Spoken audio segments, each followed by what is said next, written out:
Bonsoir mes frères et sœurs, que le nom du Seigneur soit béni pour le privilège qu'il nous accorde de nous retrouver dans sa maison. J'aimerais lire avec vous une parabole que le Seigneur Jésus a laissée. Alors c'est dans Luc au chapitre 13. Dans Luc au chapitre 13, c'est une parabole qui est triste vraiment. Enfin, c'est Jésus qui parle, c'est très très sérieux. Mais regardez quand même, je ne sais pas si vous avez déjà eu l'occasion de vous arrêter sur ce texte, mais c'est Jésus qui parle. Il dit aussi cette parabole. Un homme avait un figuier planté dans sa vigne. Il vint pour y chercher du fruit, et il n'en trouva point. Alors il dit au vigneron, « Voilà 3 ans que je viens chercher du fruit à ce figuier. Et je n'en trouve point. Coupe-le. Pourquoi occupe-t-il la terre inutilement ?» Le vigneron lui répondit, « Seigneur, laisse-le encore cette année. Je creuserai tout autour et j'y mettrai du fumier. Peut-être à l'avenir donnera-t-il du fruit, sinon tu le couperas. » Amen. Vous vous étiez déjà arrêté sur cette parabole? C'est une parole. Est-ce que Jésus s'intéresse aux arbres? Mais vous savez que dans la parole de Dieu, les arbres, c'est l'image des hommes. Bien sûr que Dieu a créé tous les arbres, toutes les semences.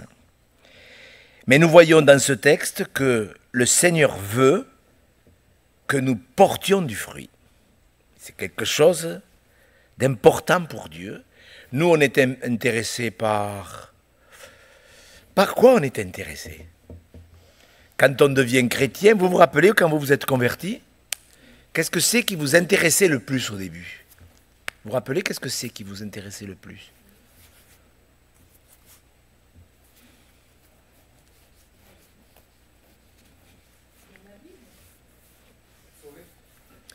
Le fait de réaliser le salut, la Bible, ça voulait dire connaître Dieu. Comme vous lisez la parole, c'est pourquoi. Mais je veux dire, moi, je ne sais pas, moi, la paix, par exemple, pour moi, la paix, c'était quelque chose d'extraordinaire. De savoir que le salut me cantonnait dans la paix, pour moi, c'était quelque chose de... Vous voyez, plus que le bonheur. Le bonheur, bon, c'est une chose, mais la paix, c'est extraordinaire, la paix. Et au début, et c'est vrai qu'il y a des gens qui prennent des mauvais plis, ils viennent à Dieu par intérêt, ils ne viennent pas à Dieu au cas où, ils viennent à Dieu pour la bénédiction. Il y a beaucoup de gens qui ne sont intéressés que par la bénédiction. Et je pense qu'on doit être profondément heureux de savoir que Dieu bénit. Vous êtes d'accord? Dieu bénit. Il vous a béni depuis votre conversion, il vous a gardé avant votre conversion. C'est écrit ou c'est pas écrit? Et c'est vrai que nous pourrions faire qu'une fixation sur la bénédiction. Ça serait pas faux, mais ça serait incomplet. De toute façon, comme on est ses enfants, le Seigneur, il nous bénit. C'est comme ça. Mais Dieu ne veut pas que nous bénir. Dieu veut que nous connaissions sa volonté. On peut être béni sans connaître la volonté de Dieu. Il y a des chrétiens, ils sont obsédés par la bénédiction et c'est dommage, ils sont là, ils veulent être bénis et leur prière se cantonne à bénis-moi, bénis-moi. Ils peuvent le faire, en plus, bénis mes enfants, mes petits-enfants, tout ça, c'est des prières que Dieu veut que nous fassions. Mais s'il n'y a que ça, c'est vraiment dommage. Dieu veut que nous portions du fruit. C'est clair, Dieu veut que vous et moi, nous portions du fruit. Alors dans Osée au chapitre 14, c'est un chapitre que vous pouvez lire, ne le cherchez pas, mais Dieu dit, à la fin de ce chapitre, où il y a 14 chapitres, il explique les pérégrinations du peuple de Dieu, et à la fin il leur dit, mais voilà, c'est de moi que tu recevras ton fruit. Il faut bien comprendre une chose, si on porte du fruit, ça ne viendra que parce que nous chercherons la volonté du Seigneur. Le fruit, c'est un sujet qui est extrêmement important dans la parole de Dieu, qui revient souvent. Par exemple, vous connaissez Jean chapitre 15, on peut le lire. Je voudrais que ce soir que vous compreniez quelque chose. C'est qu'il y a des choses que Dieu veut faire dans votre vie et que vous n'avez peut-être pas encore comprises. Est-ce que vous comprenez ce que je veux dire? Vous connaissez Jean chapitre 15, c'est un chapitre extraordinaire sur le fait de demeurer en lui et qu'il demeure en nous. On comprend bien une chose, que quand Jésus dit « venez à moi », c'est pas un petit aller-retour le dimanche matin au culte. « Venez à Jésus », ça veut dire « venez pour rester ». Et tout ce chapitre l'indique bien, demeurez à moi. Il y a des chrétiens, ils font des allers-retours, vous voyez, même au niveau de l'église, et pour eux, c'est juste aller à des réunions et se faire un peu de bien. Mais c'est pas demeurer en Christ. Demeurer en Christ, c'est tout le temps. Et il dit, si vous, au verset, on peut lire le verset 7, « Si vous demeurez en moi et que mes paroles demeurent en vous, demandez ce que vous voudrez, et cela vous sera accordé. Si vous portez beaucoup de fruits, regardez bien, si vous portez beaucoup de fruits, c'est ainsi que mon Père sera glorifié et que vous serez mes disciples. » Voilà. Ce texte nous parle du fait que lorsque nous demeurons en Jésus-Christ, eh bien, nous sommes amenés à porter du fruit. Alors, je ne sais pas si vous deviez répondre, si j'étais seul avec vous dans le bureau et si je vous posais la question, est-ce que vous portez du fruit? Vous voyez, alors c'est la façon d'attention, ce n'est pas une question culpabilisante, c'est une question intelligente. Qu'est-ce que tu portes comme fruit? Qu'est-ce que je porte comme fruit? Alors déjà, pour commencer, il faut se rappeler que dans la parabole du semeur et des terrains, le Seigneur Jésus dit que pour porter du fruit, il faut écouter la parole avec un cœur honnête et bon. La première condition pour entrevoir le fait de porter du fruit, peut-être pas beaucoup, parce que là il dit encore plus de fruits, dans Jean 15, ça va loin, il dit encore plus. La première condition, c'est l'écoute. Comment j'écoute? Est-ce que je suis honnête? Voilà, Seigneur, si tu as quelque chose à me dire, dis-moi-le. Vous êtes d'accord? C'est la première condition. Il faut que j'écoute vraiment avec les oreilles spirituelles. Seigneur, si tu as quelque chose à me dire, ou à me redire, ou à me redire. Vous ne trouvez pas merveilleux que Dieu n'arrête pas de dire aujourd'hui, aujourd'hui. Je lis le Deutéronome en ce moment, aujourd'hui, je te le dis, aujourd'hui, si tu... On a l'impression, enfin, c'est pas une impression, on a la grâce, c'est plutôt une grâce, que Dieu n'arrête pas de rappeler qu'aujourd'hui peut nous faire grâce. Ça, c'est... Je trouve qu'on va le réaliser davantage. C'est quelle bénédiction. Donc, un véritable chrétien, il se reconnaît à quoi? Sa dénomination. Tiens, moi je suis de telle dénomination. Moi je suis converti depuis 30 ans. Moi au début, vous voyez, quand je me suis converti, moi j'étais naïf. Je croyais que les chrétiens qui avaient 30 ans, 40 ans de conversion, c'était tous des athlètes spirituels. Je ne sais pas, vous, quand vous êtes convertis, vous n'avez pas été un peu déçus des fois? Moi, j'étais sûr, mais j'étais sûr. Je me rappelle, quand je me suis converti, j'ai dit au pasteur, est-ce que je peux aller faire une visite? J'ai été visiter une personne chrétienne qui était là, elle me dit, voilà, moi je suis converti depuis 35 ans. Et en discutant avec elle, je me suis rendu compte qu'elle n'était pas convertie. J'étais attristé, vous ne pouvez pas vous imaginer. Première visite, 8 jours de conversion, j'ai été choqué vraiment. Elle n'était pas convertie. Et le Seigneur est formel. Un véritable chrétien ne se reconnaît pas ni à cette dénomination, ni au nombre d'années depuis qu'il appartient à Dieu, ou le nombre d'expériences qu'il a pu faire, parce qu'on peut avoir fait 10, 15 expériences et ne pas forcément porter du fruit. Jésus dit bien, on peut le lire dans Matthieu chapitre 15, vous allez voir le sujet que je veux aborder. C'est que mon introduction, c'est important. Quand Jésus parle des faux prophètes, vous voyez, des pasteurs qui sont en vrac, des faux docteurs, des faux prophètes, des faux serviteurs de Dieu, Jésus a un enseignement archi simple en plus. Matthieu 7, verset 15, « Gardez-vous des faux prophètes. Ils viennent à vous en vêtements de brebis, mais au-dedans, ce sont des loups ravisseurs. Vous les reconnaîtrez à leurs fruits. Cueille-t-on des raisins sur des épines ou des figues sur des chardons? Tout bon arbre porte de bons fruits, mais le mauvais arbre porte de mauvais fruits.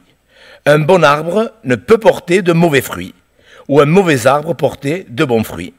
Tout arbre qui ne porte pas de bons fruits est coupé, jeté au feu. C'est donc à leurs fruits que vous les reconnaîtrez. » Donc, c'est clair, Un chrétien se reconnaît donc non pas ses années de conversion, non pas aux expériences qu'il fait. La suite nous prouve que Jésus parle à des pasteurs qui ont imposé les mains à des malades qui ont été guéris, et pourtant ils ne portaient pas de fruits.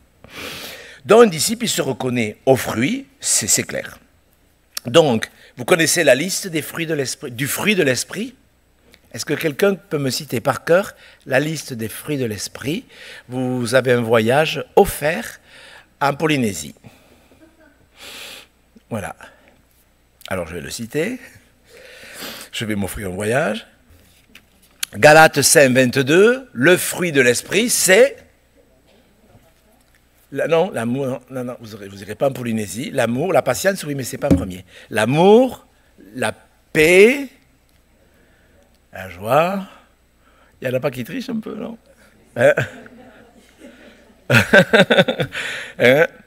Vous avez vu la liste? Alors nous, ce qui nous intéresse ce soir, c'est la patience. Je voudrais, mes frères et mes sœurs, je répète ce que j'ai dit. Nous sommes intéressés, et ce n'est pas un mal, par la grâce et la bénédiction. C'est normal, Dieu en parle souvent. Je te bénirai, je te bénirai. Mais ce n'est pas pour cela que nous devenons les hommes ou les femmes que Dieu voudrait que nous soyons. Il y a un fruit, le fruit c'est l'amour, la paix, la joie, la patience. C'est vraiment un fruit que Dieu veut que nous portions. C'est comme ça, Dieu veut que nous portions du fruit. C'est très sérieux. Parce que nos épreuves sont reliées à ça. Je ne sais pas si vous l'avez lu. Combien de chrétiens sur terre tous les jours, alors chrétiens toutes dénominations confondues, des croyants. Des croyants, dans la famille des croyants, il y a les catholiques, les orthodoxes et les protestants. Nous, on fait partie d'aucun des trois, mais ça ne fait rien, on pourrait. Ce que je veux dire, c'est que voilà, les chrétiens sont catalogués dans ces trois catégories. Donc sur Terre, il y a 1,3 milliard 400 millions de croyants. Sur ces 1,3 milliard 400 millions, combien de gens récitent ou prient le Notre Père? D'après vous? Presque tous, non? Il y en a beaucoup qui doivent réciter le Notre Père tous les jours. Vous êtes d'accord? Il y en a qui le prient. Mais imaginez-vous sur ces 1,4 milliard 400 millions, combien réalisent ce qu'ils demandent à Dieu quand ils disent « Seigneur, que ton nom soit sanctifié, que ta volonté soit faite. » Et nous, en vérité, nous sommes là, je répète, parce que Dieu bénit la communion fraternelle, Dieu bénit la joie de se retrouver, de chanter des cantiques, etc. Mais il faut que vous compreniez bien, que nous comprenions bien, que Dieu, lui, il a un plan. Il a un plan pour les églises, il a un plan pour chacun. Ce matin, je disais à un frère, j'ai dit, voyez, il avait un certain âge, j'ai dit, voyez, vous avez l'âge que vous avez, et vous ne savez même pas le plan que Dieu a eu pour vous à cause de votre légèreté. Il m'a dit, mais vous avez raison. Il faut le dire. Alors on va lire Jacques, parce que c'est vraiment le cœur de la prédication. Il faut que nous comprenions ces choses. Il faut que nous le comprenions. Vos progrès. Vous connaissez tout ce texte. En tous les cas, si vous êtes habitués à partager nos ministères, ce texte, vous l'avez entendu. Jacques, chapitre 1er, on va lire du verset 1 au verset 5. On va le relire. Regardez bien pourquoi Dieu permet de diverses épreuves. Regardez, on va le lire. Je voudrais que vous réalisiez cela. Quand il est écrit, il faut, ça fait partie des impératifs de Dieu. Mes frères, regardez comme un sujet de joie complète les diverses épreuves auxquelles vous pouvez être exposés. Bon, est-ce qu'on le fait, ça? Est-ce que c'est facile? Est-ce que c'est facile? Ben non. Enfin, des petites épreuves, oui. Mais enfin, en plus, ça ne veut pas dire sauter de joie. Ça veut dire réfléchissez que chaque chose que vous traversez, il y a un but. C'est ça que ça veut dire. Alors regardez bien, sachant, il faut le savoir. Vous savez, les mots dans la Bible, des fois on les lit trop vite. Sachant, il faut savoir que l'épreuve, alors bien sûr il faut que l'épreuve ça soit pas l'épreuve du doute, mais ça soit l'épreuve de votre foi. L'épreuve de votre foi produit la patience. Mais il faut que la patience accomplisse parfaitement son œuvre, afin que vous soyez parfaits et accomplis, sans faillir en rien. Alors je comprends pourquoi ce texte il est là. Si quelqu'un d'entre vous manque de sagesse, qu'il la demande à Dieu, parce que c'est vrai que pour comprendre ça, il faut de la sagesse, qu'il la demande à Dieu, qui donne au meilleur, non? À tous, rendez compte, c'est quelle bénédiction. À tous, simplement et sans reproche, elle lui sera donnée. Donc on voit bien que Dieu ne nous fait pas des reproches si nous ne comprenons pas certaines choses. Mais ce n'est pas une raison pour dire, ben moi je ne comprends rien, alors ben, je referme ma Bible. Non, quelqu'un d'intelligent dit, bon, je ne comprends pas l'épreuve que je traverse. Ça fait 10 fois que je traverse cette même épreuve. Qu'est-ce que ça veut dire? Ça fait 10 fois que ça recommence. Eh bien, il faut que j'en déduise que je n'ai pas appris ce que Dieu voulait que j'apprenne, parce que Dieu veut que j'apprenne la patience. Et on regardait un peu plus loin. Alors regardez là, il est parlé de patience. Un peu plus loin, vous voyez, au verset 19. C'est des épîtres qui sont... Bien sûr, chaque épître est équilibré, c'est une grâce. Jacques chapitre 1, verset, vous voyez, 19. Sachez-le, mes frères bien-aimés. Alors quand il dit mes frères, c'est mes frères et sœurs. Sachez ainsi que tout homme soit prompt à écouter, lent à parler, lent à se mettre en colère. Vous voyez, c'est l'inverse de la colère de la patience. Car la colère de l'homme n'accomplit pas la justice de Dieu. Vous voyez, prompt à écouter, lent à parler. Est-ce que vous ne trouvez pas que des fois, on inverse le processus, on parle trop vite et on n'écoute pas assez? Ça vous est jamais arrivé de dire, purée, si j'avais su? Est-ce que ça vous est jamais arrivé? Combien de fois dans votre vie vous avez purée, mais que j'ai été bête, si j'avais su? Est-ce que vous l'avez dit ou il n'y a que moi qui ai dit ça? Vous êtes d'accord, sérieusement? Parce que voilà, on manque de sagesse. Et bon, on va le développer, parce qu'il faut vraiment être intelligent. La grâce, ça nous donne de l'intelligence. La religion, ça culpabilise. Quelqu'un qui est religieux, il va culpabiliser les gens parce qu'il n'y est pas arrivé. Mais nous, on n'est pas là pour nous culpabiliser. Nous, on est là pour réfléchir et dire, bon, c'est vrai, la colère, c'est clair, ça n'accomplit pas l'œuvre de Dieu. Si je me suis toujours en colère, je ne peux pas faire ce à quoi Dieu m'appelle, parce que je devrais apprendre à me taire. Et premièrement, on voit, il faut que la patience accomplisse une œuvre. Vous ne savez pas ce que Dieu veut faire avec vous. Vous ne le savez pas.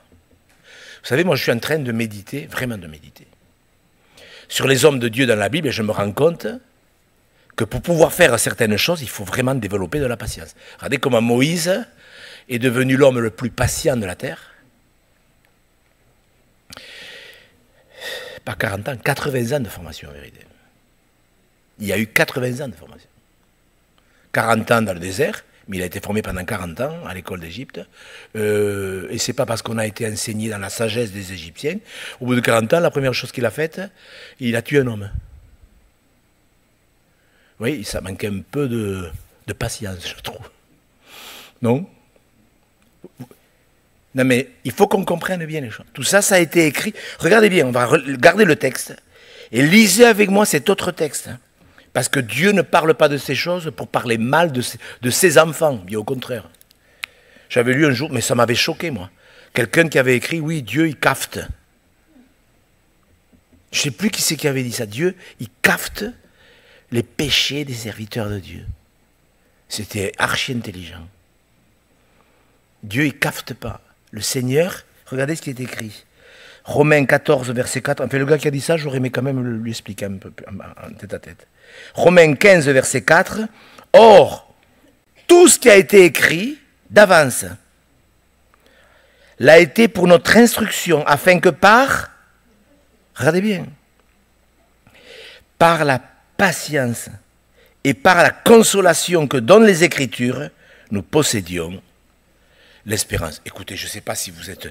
On peut tous dire merci Seigneur. Franchement, je ne sais pas comment vous êtes, mais vous vous rendez compte, là, tout ce qui est écrit, Tout ce qui était, tout, des choses les plus compliquées aux choses les plus simples, ça n'a qu'un but, nous apprendre la patience et la consolation. Parce qu'on a besoin de consolation, on en a des contrariétés. Il n'y a pas que dans le deuil qu'on a besoin de consolation. Est-ce qu'il n'y a que quand on est dans le deuil qu'on a besoin d'être consolé? Moi je pense qu'on a souvent besoin d'être consolé. Il y a tellement de textes merveilleux. On a besoin de consoler. Qu'on soit des hommes, des femmes, des enfants, des vieux, des jeunes, on a besoin d'être consolés. Tous. Et cela, conjugué à la patience, nous donne une véritable espérance, parce que quand vous vivez ces choses, vous expérimentez la grâce de Dieu. Parce que l'espérance, c'est pas de la théologie, c'est quelque chose que vous vivez. Quand on est plein, quand on a confiance en quelqu'un, on est plein d'espérance. Donc, vous voyez, ces choses ont été écrites pour qu'on ait de la patience. Quand on lit la Bible, ça devrait développer de la patience, provoquer de la patience, créer de la patience. On revient à Jacques, s'il vous plaît. Regardez, alors on a vu ce texte, l'inverse que la colère, eh bien, ça produit rien. Et regardez, il revient à la fin, c'est à la fin de Jacques, oui. Jacques chapitre 5, verset 7. Par rapport à ces richesses injustes, vous savez, c'est un sujet grave. C'est un sujet grave. Vous savez, il y a des gens qui n'y arrivent pas. L'autre jour, j'ai allumé la télé, je suis tombé sur un reportage, j'ai regardé 2 minutes. Il montrait des gens qui allaient dans un restaurant, le repas le moins cher était à 950 €, sans le vin. J'ai dit, c'est dingue quand même. Et moi, on va lire, tiens, le contexte de ce que je vous dis. Ah, Jacques 5, à vous maintenant riches, les riches. Regardez ce que Dieu dit quand même. Pleurez, gémissez à cause des malheurs qui viendront sur vous. Vos richesses, regardez bien le texte, c'est Dieu qui parle. Hein. C'est pas Pierre, c'est pas Jacques. Hein. Vos richesses sont pourries et vos vêtements sont rongés par les teignes. Votre or et votre argent sont rouillés et leur rouille s'élèvera en témoignage contre vous et dévorera vos chairs comme en feu. Vous avez amassé des trésors dans les derniers jours. Vous avez vu combien certaines personnes s'enrichissent. C'est même pas la peine de calculer. Vous voyez, et c'est grave, c'est grave. Quand ils vont passer devant Dieu, ces gens, ça va chauffer. Et qu'est-ce que Dieu dit, voyez? Parce qu'il y a des chrétiens, ça les irrite. Verset 7, soyez donc patients, frères. Jusqu'à la fin, jusqu'à l'avènement du Seigneur. Voici le laboureur attend le précieux fruit de la terre, prenant patience à son égard. Un paysan, il dépend vraiment de Dieu, en fin de compte. Il sème, il peut faire que semer, comme il faut, traiter, amender le sol à la limite, mais après, il sait qu'il dépend de Dieu. Prenant patience à son égard jusqu'à ce qu'il ait reçu les pluies de la première et de l'arrière-saison, vous aussi soyez patients, affermissez vos cœurs, car l'avènement du Seigneur est proche. Ne vous plaignez pas les uns des autres. Quelqu'un qui n'est pas patient, il fait que se plaindre, il fait que râler. Ne vous plaignez pas les uns des autres, frères, afin que vous ne soyez pas jugés. Voici le juge est à la porte. Dieu s'occupera de tout. Dieu réglera tout. Nous, ça nous dépasse, mais bon, c'est comme ça. Prenez, mes frères, pour modèle de souffrance et de patience, les prophètes qui ont parlé au nom du Seigneur. Voici, nous disons bienheureux ceux qui ont souffert patiemment. Vous avez entendu parler de la patience de Job? Vous avez entendu parler de la patience de Job et vous avez vu la fin que le Seigneur lui accorda, car le Seigneur est plein de miséricorde et de compassion. Vous avez entendu parler de la patience de Job. Cette semaine, j'essayais de... ça me travaille. J'essayais de comparer la patience de Moïse et la patience de Job. Vous avez entendu parler de la patience de Job? Vous connaissez l'affaire de Job? Ce sont des choses archi sérieuses. C'est vrai que Job, c'est difficile. Hein? Dieu l'a permis cette affaire. Mais bon, c'est quelqu'un, Job. Il était patient. Moïse, il l'est devenu. Il ne l'est. Vous voyez, il avait appris, c'est pas parce qu'on est des intellos qu'on a développé la maîtrise de soi, je vous le dis. Des fois, on dit, ouais, c'est les gens qui n'ont pas d'instruction, qui sont d'imiter. Mais moi, dans la Bible, je vois certains qui avaient une grande instruction. Ça ne les a pas empêchés de tuer des gens. Hein. Donc, le problème, il n'est pas dans l'instruction. Tant mieux si on est instruit. Mais le vrai problème, c'est est-ce que j'ai appris la patience. Il faut que la patience. Vous voulez que Dieu vous utilise? Est-ce que vous voulez que Dieu vous utilise? Voilà, donc, que vous soyez bénis, soyez-le de plus en plus. Et je pense que c'est la volonté de Dieu. Je le pense vraiment. Mais il faut que la patience accomplisse une œuvre. Écoutez, je vous pose la question parce que j'ai parlé de mon expérience, mais je suppose que vous avez dû voir des gens de 40 ans ou 50 ans ou 60 ans de conversion. Et quand même, vous avez été archi peiné de voir que malgré leur connaissance théologique, la patience était toujours absente. C'est dommage, non? Et je pense que quand on va passer devant Dieu, on risque d'être... je ne sais pas comment ça va se passer, mais on risque peut-être d'être peiné de ne pas avoir compris qu'il fallait apprendre la patience. Ce n'est pas des petites vertus comme ça, ben moi je suis patient, moi oui c'est comme ça, ben moi je ne le suis pas. Il faut que tous les chrétiens, nous apprenions la patience. Parce que la patience nous permet de porter du fruit. Et la patience est un fruit. Et justement, vous voyez l'équilibre, on était dans Pierre, regardez dans 2 Pierre. Parce que quelqu'un me disait l'autre jour, mais est-ce que la patience, la bonté, etc., c'est que le fruit de l'esprit? Oui, c'était une bonne question. Je dis non, ce n'est pas que le fruit de l'esprit, c'est aussi le fruit d'effort. Regardez avec moi dans 2 Pierre au chapitre 1er, vous voyez, il nous est parlé du fait qu'on peut participer à la nature divine et qu'à cause de tout cela, il faut faire des efforts. Regardez bien. Parce que il y a déjà, ah mais moi le Saint-Esprit ne me l'a pas donné. Le Saint-Esprit me l'a pas... Vous voyez comme c'est... Quand ils vont passer devant Dieu, ils vont dire, c'est le Saint... Vous allez voir. 2e épître de Pierre, chapitre 1er, verset 5. À cause de cela même, faites tous vos efforts pour joindre à votre foi la vertu, à la vertu la connaissance, à la connaissance la maîtrise de soi, à la maîtrise de soi la patience, à la patience la piété, à la piété l'amitié fraternelle, à l'amitié fraternelle l'amour, voyez, etc. Donc on voit qu'il y a du fruit qui est aussi le résultat de nos efforts. Donc on fait des efforts pour joindre, tiens, cette vertu, oui, je l'ai celle-là. Mais celle-là, je ne l'ai pas suffisamment développée. Donc je fais des efforts. Et conjugué avec la communion avec Dieu et les efforts, eh bien ça fait que nous allons porter du fruit. Parce que quand même les fruits, c'est magnifique. Vous les reconnaîtrez aux fruits. Et je suis persuadé que beaucoup de chrétiens redoublent la classe. Et moi, il y en a des gens qui me disent, je ne comprends pas, c'est la 10e fois que je traverse la même épreuve. Alors, nous, on n'a pas le discernement nécessaire pour comprendre tout. Mais je crois que des fois, on a redoublé parce qu'on n'a pas appris. Si Dieu veut que nous apprenions la patience, il faudrait que nous en fassions une affaire sérieuse. Seigneur, je vais apprendre la patience. Je vais apprendre la patience parce que quelqu'un qui est patient, ben Dieu peut l'utiliser. Alors, c'est un sujet qui me travaille vraiment. Parce que j'ai tellement vu, vous savez, je vois tellement de pasteurs qui ont démissionné, qui ont chuté. Vous savez, quand il est dit de Moïse, on y reviendra avec la formation des anciens. Mais quand il est dit de Moïse qu'il était l'homme le plus patient de la terre, 1 ou 2 chapitres après, moi je pensais que c'était avant, mais c'est après. 1 ou 2 chapitres après, Moïse, il passe devant les tentes, il nous est dit qu'il passait devant les tentes et qu'il entendait tous les croyants murmurer. Parce qu'il n'y avait pas d'eau. Il est dit que c'était l'homme le plus patient de la terre. Mais, il a été influencé par le murmure des gens. Ça murmurait, ça murmurait. Et comme il n'y avait pas d'eau, Dieu leur a dit, écoute, va au rocher, tu parleras au rocher, et il sortira de l'eau. Prends ta verge, qui représentait son autorité, il avait l'autorité de Dieu,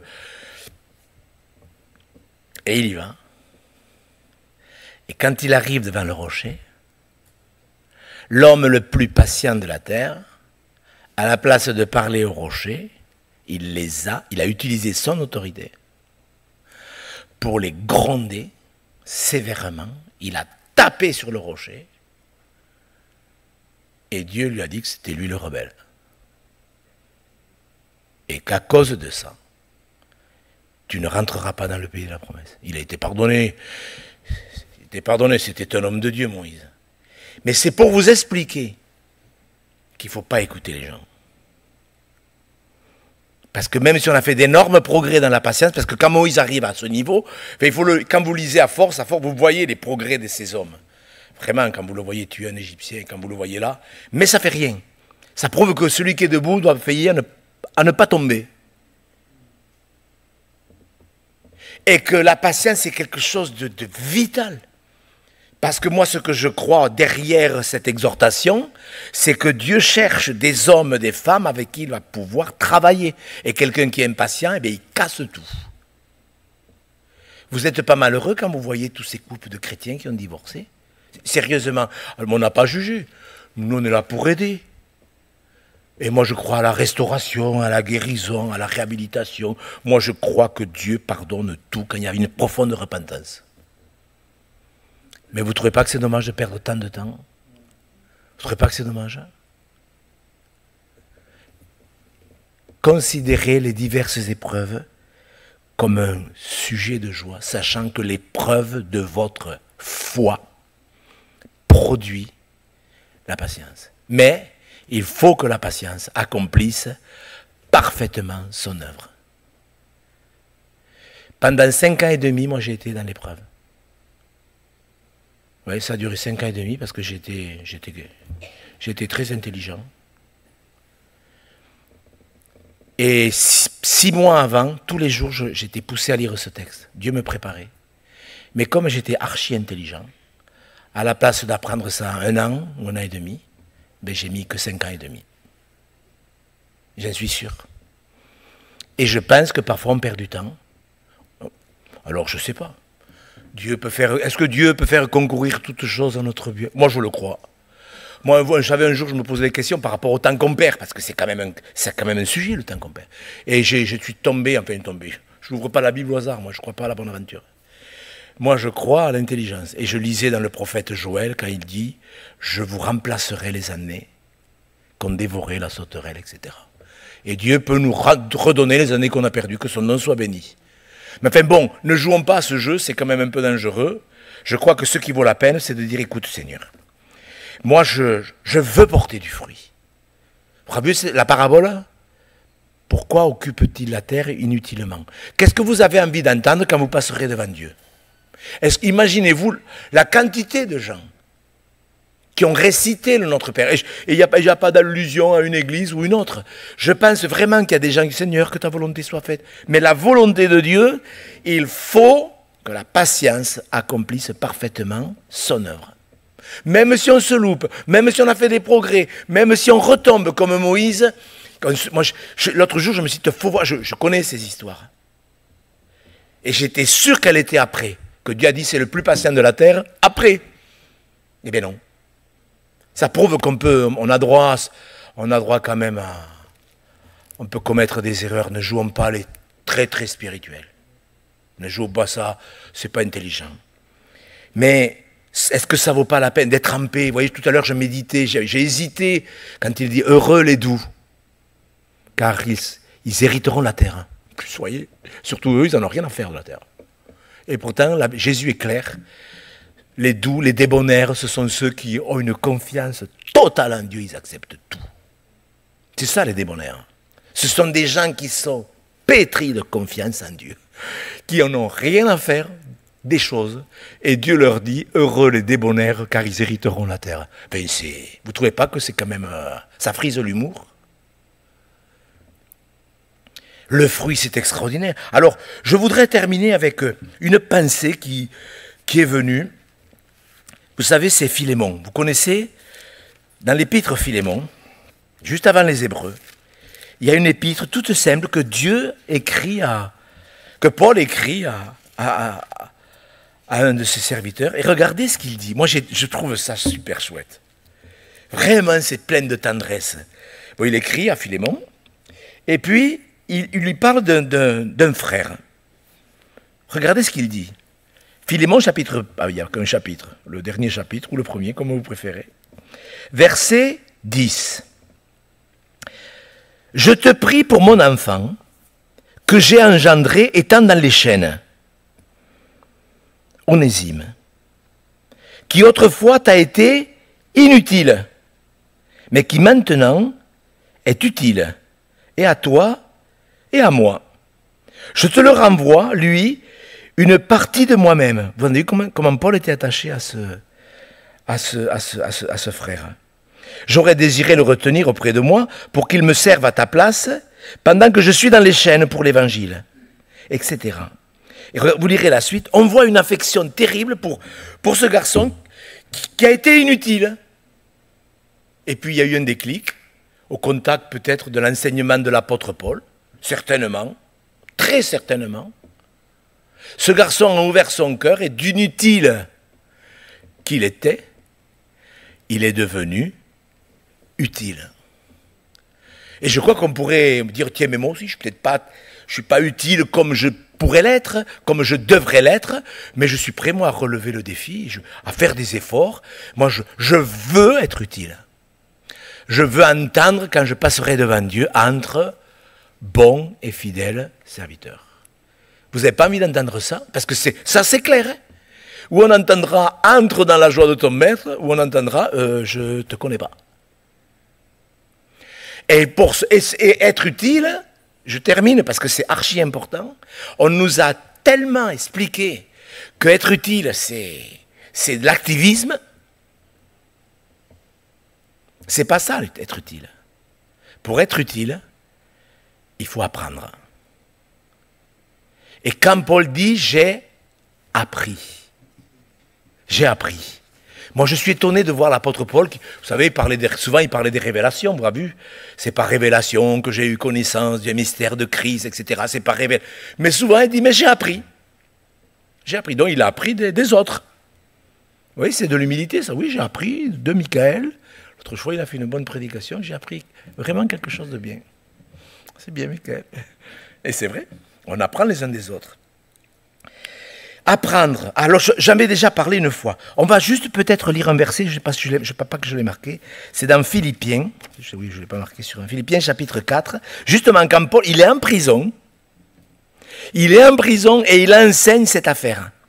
J'ai appris. Vous voyez, et Philippiens chapitre 4, verset 1. Il est en prison. En plus, il dit, j'ai appris à vivre dans l'abondance, j'ai tout reçu. Il est en prison. Hein? Vous écririez, vous, si vous étiez en prison, des lettres? Qu'est-ce que vous écririez si vous étiez en prison? Vous êtes en prison parce que vous avez fait le bien et on vous accuse d'avoir fait le mal. Qu'est-ce que vous feriez?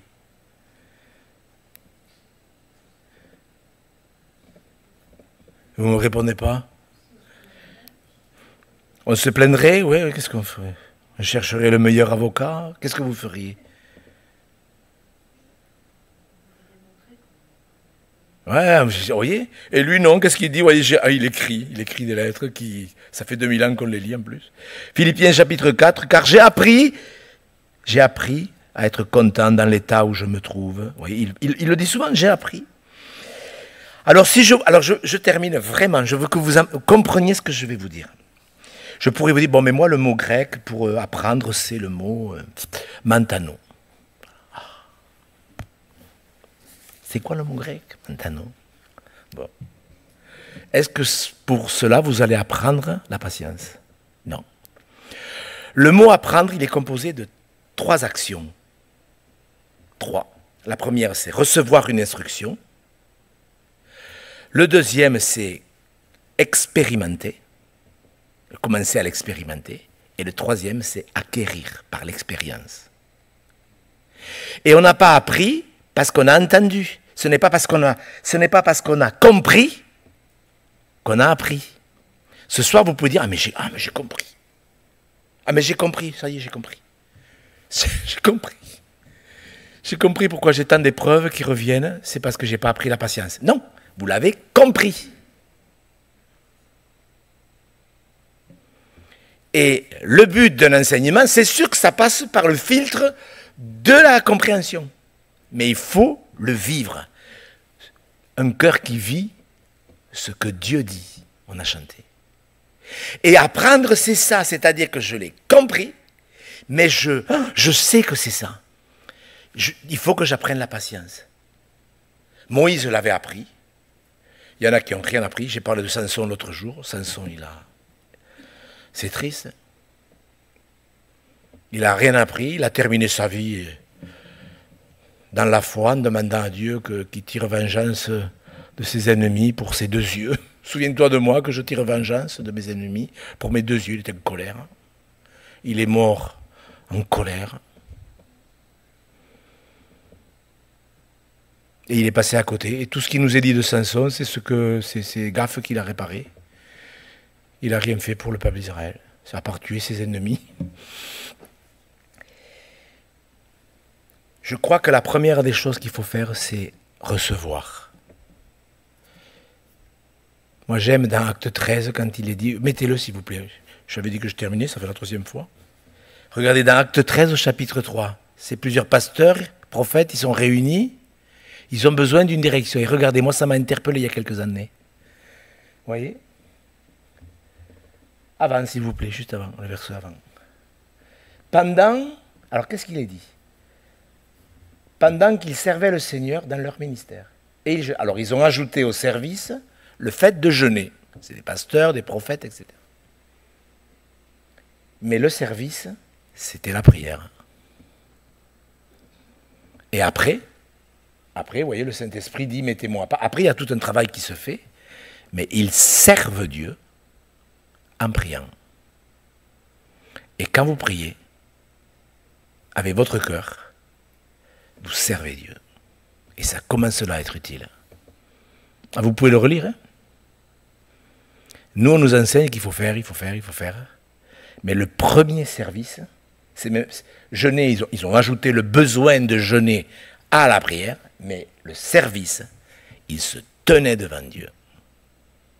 Et si nous voulons être utiles, il faut apprendre, pas comprendre. Vous pouvez dire, mais c'est sûr que tout ce que j'ai dit, moi je m'applique, hein, je fais attention. Surtout que l'on sait qu'à la fin des temps, les hommes, il est dit que les hommes seront fanfarons, hautains, emportés. Emportés, c'est le contraire de la patience. Emportés. Et je pense que si vous êtes là, moi je suis heureux d'être là, avec vous. Je sais qu'avec le Zoom, avec ceux qui écouteront en différé sur YouTube, et c'est un honneur pour nous, hein, Michael. C'est un honneur de vous enseigner, de vous aider à comprendre, mais ça vaudrait la peine qu'on apprenne la patience. Il faut que la patience, parce que vous ne savez pas ce à quoi Dieu vous appelle. Moi, ce matin, je parlais avec un chrétien qui a vraiment abîmé sa vie. Mais moi, je le voyais comme mon fils. Je dis, mais si vous saviez ce que Dieu pourrait faire avec vous, vous êtes incapable de le savoir. Parce que vous n'avez aucune patience. C'est dommage, hein?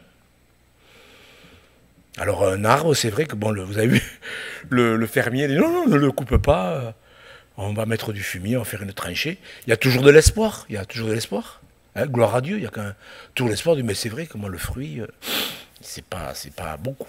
Mais, ben oui. Eh bien, Onésime, frères et sœurs, on va être utile. Hein? Alléluia. Mais il faut apprendre la patience. Des fois, on se demande la volonté de Dieu, que ta volonté soit faite. Seigneur, donne-moi une révélation. Il y a des gens, Seigneur, qu'un ange vienne. Mais oui, mais l'ange, il vous dira, écoute, apprends la patience. Même si l'ange, ça n'est pas un, même moi, c'est pas grave. Est-ce que vous êtes d'accord, frères et sœurs? Comprendre, c'est bien. Vraiment, c'est bien. Il y a des gens qui ne comprennent rien. Hein. Il y a des chrétiens, vous leur dites, parce qu'ils ne sont pas nés de nouveau. Si vous avez compris, c'est merveilleux. Mais est-ce que vous êtes d'accord pour dire, Seigneur, moi je veux que la patience fasse de moi l'homme, la femme, que tu veux que je sois? Ça vous intéresse? Hein, c'est intéressant, c'est un beau défi quand même. Hein. Onésime, il devait être content de se promener dans la prison et d'aller rendre service à Paul. Puis après, il a servi Philémon. Je ne sais pas comment il est mort, mais il a dû entendre rentre. l'inutile, l'ex-inutile. Je ne sais pas comment ça se passe, mais enfin, ça doit être joyeux quand même pour les chrétiens quand même. C'est pas vrai? Vous y pensez à ce moment? Moi j'y pense souvent. Au jour où je comparaîtrai devant le Maître. Il faut que ça soit un jour béni. Vous êtes d'accord? Est-ce qu'on demande au Seigneur de l'aide? Demandons-lui de l'aide. Il le fera. On va lui demander qu'il nous bénisse et qu'il nous accorde son aide. On peut faire les deux, mais pas que la bénédiction. Seigneur, nous te remercions pour ta parole. Nous l'avons relue et re-relue encore ce soir, que toutes ces choses ont été écrites pour que par l'instruction nous obtenions la patience. Nous te demandons pardon, Seigneur, pour les maintes fois où nous n'avons pas pris le temps de comprendre que chaque épreuve aurait pu nous apporter la patience. Seigneur, nous te demandons pardon. Comme Moïse a pu le faire, mais tu vois les conséquences de certaines actions. Nous te remercions, oui, pour la bénédiction, car si nous sommes là ce soir, ceux qui sont sur le Zoom, ceux qui écouteront cette exhortation, ceux qui sont ce soir ici dans cette église, nous en déduisons que tu nous as bénis et gardés. Vraiment, Seigneur, nous t'en sommes reconnaissants. Nous savons que nous sommes à l'abri de la colère. Et nous te remercions pour ton sang versé et pour ta patience, oui, qui est notre salut. Mais au-delà, Seigneur, de ta patience infinie, nous souhaitons et nous voulons que la nôtre augmente. Vraiment, Seigneur. Et que l'épreuve que nous traversons, ou celle que nous aurons encore à traverser, nous ne redoublions pas continuellement des classes, mais que nous apprenions et que nous expérimentions vraiment la patience. Seigneur, nous sommes venus, c'est vrai, avec ta grâce. Merci pour l'essence, merci pour la voiture, merci pour nos appartements que nous allons rejoindre, pour les rafraîchissements que nous allons pouvoir prendre à la maison. Seigneur, tout cela, ce sont des bienfaits insoupçonnés. Mais au-delà de tous ces bienfaits matériels et physiques, nous voulons, Seigneur, ces bienfaits spirituels. Et ensemble, nous nous accordons pour te demander cette sagesse que tu donnes à tous, sans reproche, pour que nous ne perdions pas de temps, Seigneur, et que nous soyons les chrétiens que tu veux que nous soyons, que nous ne terminions pas notre course en étant des pierres d'achoppement, mais au contraire, des sources de bénédiction pour tous ceux que nous aurons à côtoyer. Oui, Seigneur, nous te demandons pardon pour toutes les fois où nous nous sommes emportés, alors que nous aurions dû te faire entièrement confiance. Pardon, Seigneur. Merci pour cette soirée, merci pour les cantiques, merci pour ce lieu où nous pouvons nous retrouver. Tu vois les milliers de chrétiens dans cette ville de Toulouse. Conduis-les, Seigneur, conduis-les. Là où tu dois les conduire à leur place pour être dans ta maison. Que ton nom soit béni, Seigneur Jésus. Amen.